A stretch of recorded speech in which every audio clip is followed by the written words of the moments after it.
Hey, today we want to talk about the absolute best driver training tool ever. Check this out. You got to see what this is. Go ahead, Jerry. This is amazing. So this is a car with training wheels. That's what it is. Check it out. There's training wheels on this car, front and back.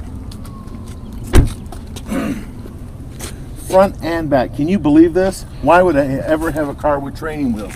Watch what these training wheels can do.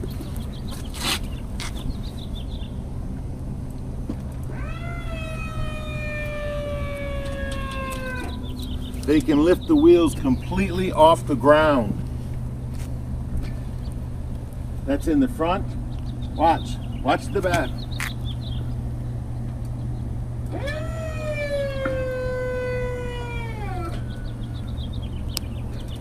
So what does this do, Jerry? Why have this on a car? Well, that's a great question. These are called skid cars.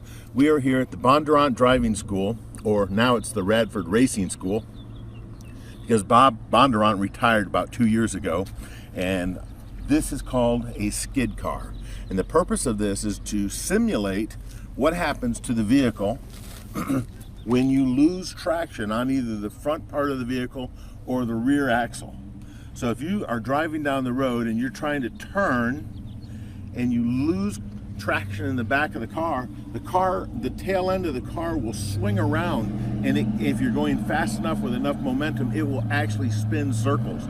Same thing with the front. You can lose control of the vehicle. It's called understeer. When you're driving someplace, you're making a turn and you want to turn the wheel to the left, but it loses traction. The car continues to go in the direction that it was going before you added the input of the steering.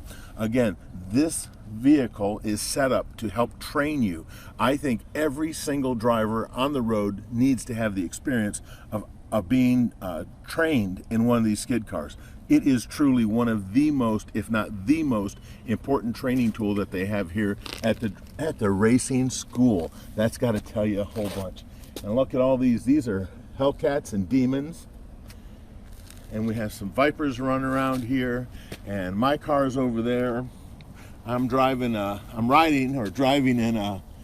wide body Hellcat. And later today, we'll show you some video footage of what happens in a skid car. Look for it. It's going to be cool.